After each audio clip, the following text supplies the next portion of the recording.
अध्यक्ष महोदय, माननीय सदस्य लालजी वर्मा जी ने बहुत महत्वपूर्ण विषय उठाया है और ये महत्वपूर्ण इसलिए बन जाता है कि सामान्य बीमारियों का भी इलाज अस्पतालों में नहीं है और जिस तरह की सूचनाएं हर दिन मिलती हैं और अस्पतालों की जो तस्वीरें देखने को अखबार में मिलती हैं, बड़ा दुख होता है कि आपकी पार्टी के नेता, पूर्व सांसद, उनके बेटे को हॉस्पिटल में एडमिशन ही नहीं हुआ। वो एक अस्पताल से दूसरे अस्पताल और दूसरे अस्पताल के बाद सबसे प्रीमियर हॉस्पिटल या सबसे प्रेस्टिजियस इंस्टीट्यूशन में गए और स्ट्रेचर पे पड़ा रहा उनका बेटा, उसकी जान चली गई। अध्यक्ष महोदय, सरकार ने क्या किया? सरकार अगर जिम्मेदारी समझती तो क्या माननीय सदस्यों की कमेटी नहीं बन सकती थी? जो यहां माननीय सदस्य जीते हुए लोग हैं, ये जो सदन में बैठे, क्या इनकी कमेटी बनकर के नहीं देख सकती थी? यही नहीं, एम्बुलेंस का इंतजार करिए। आप एम्बुलेंस बुलाना चाहते हैं, एम्बुलेंस नहीं आएगी आपके पास। कहो एम्बुलेंस में जान चली जाए। और अगर अस्पताल पहुंच गए तो स्टेशन नहीं है, लोग अपने कंधों में, गोदी में रख करके या दो परिवार के दो सदस्य लेकर के जा रहे हैं। यह स्थिति है। और अस्पताल में बेड नहीं, दो भर्ती थे। जिस समय डेंगू अपने पीक पे जब डेंगू था तो अस्पतालों में एक बेड पर दो मरीज थे, राजधानी में थे। और अगर राजधानी में यह स्थिति है तो दूसरी जगह क्या स्थिति होगी प्रदेश के किस दूसरे कोने में? जो कहां घूमे, कहां जाए मरीज? सरकार बताए कि अगर डेंगू है तो सरकारी अस्पताल में इलाज क्यों नहीं मिला, और सरकारी अस्पताल से अगर वो प्राइवेट हॉस्पिटल में चला गया तो अनाप शनाप पैसे लेना, कोड में दवा दे देना, उसका लाखों खर्च करा देना, उसके बाद भी नहीं जान बच रही है। और ये केवल एक जगह की सूचना नहीं है, पूरे प्रदेश में माननीय सदस्य यहां बैठे होंगे, उनके पास सूचियां हैं उनके क्षेत्रों की कि किन लोगों की डेंगू बीमारी से जान गई है।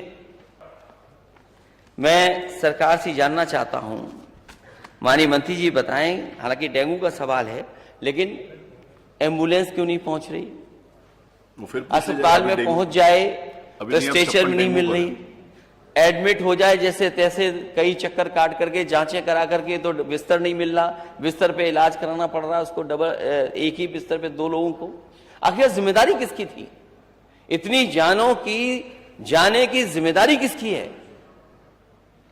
कम से कम सरकार बताए कि स्वास्थ्य व्यवस्था बेहतर होगी कि नहीं होगी। मेडिकल कॉलेजेस ठप हैं और कम से कम एक जहां से सबसे ज्यादा सूचना आई है कि यहां पर सबसे ज्यादा जान गई है, माननीय सदस्यों की कमेटी बने, जाकर के देखें आखिरकार कारण क्या था और मरने वालों की मदद सरकार करेगी कि नहीं करेगी। धन्यवाद। नहीं, आपका अगर कोई विषय, क्योंकि आपका नाम है, अगर कोई विषय ना आया हो तो उसके ऊपर आप बोलिए। हैं? नहीं, अलग नहीं, अलग से कोई नहीं लिया गया, इसे ही लिया गया, अलग कुछ नहीं लिया गया। इसमें अगर आपका कोई विषय ना माननीय नेता प्रतिपक्ष ने रखा हो, वर्मा जी ने ना रखा हो, तो केवल आप बोल सकते हैं। वहां की स्थिति क्या? 322 हॉस्पिटल कोरोना के नेता प्रतिपक्ष ने पूरी बात बता दी। प्राइवेट 322 हॉस्पिटल, आप उनके मानक चेक करवा लीजिए। कोई वहां पर कोई फैसिलिटी, कोई आरएमओ नहीं है, कोई डॉक्टर फैसिलिटी नहीं है, लैब टेक्नीशियन नहीं है, नर्सिंग स्टाफ नहीं है। अब प्राइवेट हॉस्पिटल में क्या है क्या नहीं है उसकी सूची नहीं होगी, आप लिख के देंगे तो उसकी जानकारी करवाएंगे। जी प्लीज। है, अगर माननीय सदस्य किसी बात को उठा रहे हैं तो सरकार और वहां के अधिकारी मिलकर के, नर्सिंग होम के साथ मिलकर के जो न्याय मिलना चाहिए, जो मरीज को इलाज मिलना चाहिए, वो इलाज दे नहीं रहे हैं। जो अगर आवाज उठा रहा है तो उसके साथ आप मुकदमे दर्ज करा रहे हैं। तो ये कहां का? मैंने नेता प्रतिपक्ष, मैंने ये निवेदन किया है आपके द्वारा, माननीय नेता प्रतिपक्ष के द्वारा, माननीय लालजी वर्मा जी के द्वारा पूरा विषय आ गया। अब कोई इंडिविजुअल विषय है तो मैंने ये नहीं कहा, मैंने कहा आप लिख के दे दीजिए, मैं संसदीय कार्य मंत्री जी के पास भेज उसको दिखवा लूंगा। मैंने उसको डिनाई नहीं किया।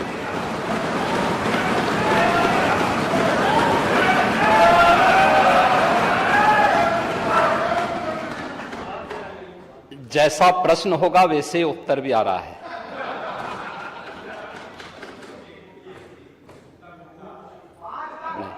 शांति सुनिए। प्रश्न ही उल्टा था, तो उस उल्टे प्रश्न को सही करने का प्रयास हुआ है। और अभी तो आपने आधा ही उत्तर सुना है, पूरा सुनेंगे तो संभवतः पिछला इतिहास याद आने लग जाएगा। महोदय, माननीय सदस्य ने बहुत महत्वपूर्ण मुद्दे की ओर ध्यान आकर्षित किया है और सरकार इसको लेकर के पहले से ही अवेयर थी। अंतर विभागीय समन्वय से संचारी रोग नियंत्रण के लिए, आपने केवल डेंगू की बात की है, जब वेक्टर बॉर्न डिजीज की हम बात करते हैं तो केवल डेंगू उसमें नहीं आता है। वर्मा जी, आप तो चिकित्सा शिक्षा के मंत्री रहे हैं ना, तो केवल डेंगू नहीं आता उसमें, मलेरिया भी है, चिकुनगुनिया भी है, कालाजार भी है। इन सभी से संबंधित वेक्टर बॉर्न डिजीज हो या फिर वाटर बॉर्न, जल जनित हो या फिर विषाणु जनित कोई भी बीमारी हो, इनके उपचार के लिए सरकार के स्तर पर एक समन्वित प्रयास किया गया है और उस समन्वित प्रयास को ही हम लोगों ने संचारी रोग नियंत्रण का एक विशेष अभियान, वर्ष में 3 बार चलता है ये कार्यक्रम, जिसमें पहले 15 दिन संचारी रोग के लिए अवेयरनेस के साथ साथ अंतर विभागीय समन्वय से स्वास्थ्य विभाग नोडल विभाग होने के नाते सभी अन्य विभागों के साथ समन्वय के माध्यम से इन कार्यक्रमों को नियंत्रित करता है। इसके बाद डोर टू डोर जाकर के दस्तक अभियान के माध्यम से कहीं भी कोई व्यक्ति जो बुखार से पीड़ित है, उस व्यक्ति को नजदीक के स्वास्थ्य केंद्र में उपचार की सुविधा दिलाने की व्यवस्था करना। उत्तर प्रदेश 25 करोड़ की आबादी का राज्य है और स्वाभाविक रूप से अलग अलग क्लाइमेटिक जोन होने के नाते अलग अलग क्षेत्र में अलग अलग प्रकार की बीमारियां देखने को मिलती हैं। जैसे आप ईस्टर्न यूपी से चल करके नेपाल की तराई से लेकर के सहारनपुर तक देखेंगे तो इंसेफ्लाइटिस से पूरा क्षेत्र प्रभावित था। अगर आप बरेली और बदायूं और उसके आसपास के क्षेत्र को देखेंगे तो ये क्षेत्र मलेरिया से ज्यादा संक्रमित रहता था। वाराणसी से लेकर के प्रयागराज, लखनऊ, कानपुर होते हुए अगर आप फिरोजाबाद, आगरा तक पहुंचेंगे तो ये पूरा क्षेत्र डेंगू से प्रभावित है। अगर बुंदेलखंड क्षेत्र में अगर आप देखेंगे तो ये क्षेत्र चिकुनगुनिया से प्रभावित है। बिहार से सटे हुए जो हमारी सीमाएं हैं वहां पे हम देखेंगे तो कालाजार इन क्षेत्रों में ज्यादा प्रभावी रूप में देखने को मिलता था। और सरकार के द्वारा जो समन्वित प्रयास किया गया है, आपने केवल डेंगू की चर्चा की, बीमारी डेंगू पूरी तरह नियंत्रण में है और सरकार के द्वारा समय पर उठाए गए कदमों का परिणाम था। एक प्रकार का ये फ्लू हो गया है, फ्लू है, आता है, इसका एक अपना एक साइकिल इसका होता है। लेकिन मुझे आश्चर्य होता है कि जो सदस्य यहां पे प्रश्न उठा रहे थे, आप एक बहुत सीनियर सदस्य हैं, वो तो जब चिल्ला रहे थे तो मुझे उनके स्वास्थ्य की भी चिंता हो रही थी, रविदास मल्होत्रा जी की। उसको आपने जो बात कही है वह ब्लड ट्रिप नहीं था, उसको प्लेटलेट्स कहते हैं, ठीक है ना, प्लेटलेट्स कहते हैं। और वह पर्याप्त मात्रा में हर जनपद में आज के दिन पे उपलब्ध है। ब्लड सेपरेटर यूनिट, पहले होता क्या था कि हम होल ब्लड चढ़ाते थे। हर एक पेशेंट पे होल ब्लड की आवश्यकता नहीं, खासतौर पर वायरल जनित जो ये बीमारियां होती हैं जिसमें डेंगू है या बहुत सारे ऐसे वायरस आते हैं जो प्लेटलेट्स काउंट को कम करती हैं। उन स्थितियों में प्लेटलेट्स की अतिरिक्त आपूर्ति के लिए उस व्यक्ति को उसको बाहर से चढ़ानी पड़ती है। इसके लिए हर जनपद में ब्लड सेपरेटर यूनिट दी जा चुकी है, वे काम करनी शुरू की है। वहां पे हर जगह सरकार के स्तर पर बेहतर प्रयास हुआ है। और जहां तक नेता प्रतिपक्ष के द्वारा यह कहा जाना कि साहब प्राइवेट हॉस्पिटल में, याद रखना ये डबल इंजन की सरकार है, ये केवल बोलती नहीं करके दिखाती भी है।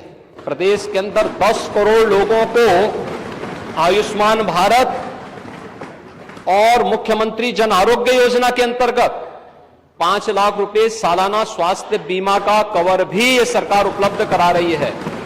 वह किसी भी पैनल्ड हॉस्पिटल में, वह सरकारी हो सरकारी में सारी सुविधाएं फ्री में हैं, लेकिन किसी भी प्राइवेट हॉस्पिटल में जाता है तो वहां वे सुविधाएं मिल रही हैं। और ये पूरा सदन गवाह है कि हर माननीय सदस्य को इस सदन के द्वारा अपनी निधि से ही 25 लाख रुपए सालाना देने का अधिकार दिया गया है।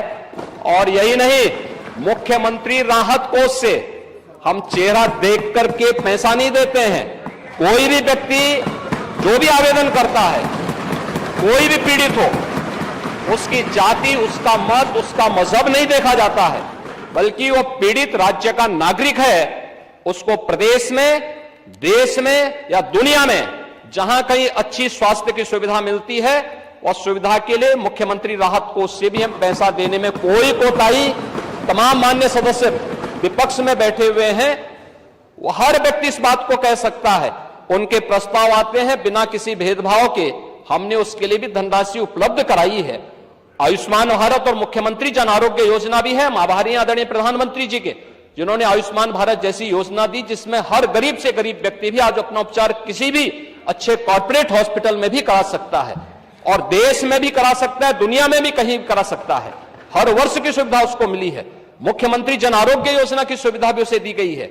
इसके अलावा माननीय विधायकों को भी 25 लाख रुपए तक खर्च करने का अधिकार दिया गया है, और इसके साथ ही मुख्यमंत्री राहत कोष भी उसके लिए उपलब्ध है। इसलिए समस्या केवल इस बात की नहीं कि हम समस्या के समाधान की ओर जाएं, समस्या केवल हर मुद्दे का राजनीतिकरण करके समाज में अव्यवस्था पैदा करना, लोगों में असंतोष पैदा करने का जो कुत्सित प्रयास किया जाता है, वो तो कोरोना कालखंड में भी लोगों ने देख लिया था, जब आप लोग बहका रहे थे लोगों को कि वैक्सीन मत लगाना, ये मोदी वैक्सीन है, और लोगों को गुमराह कर रहे थे।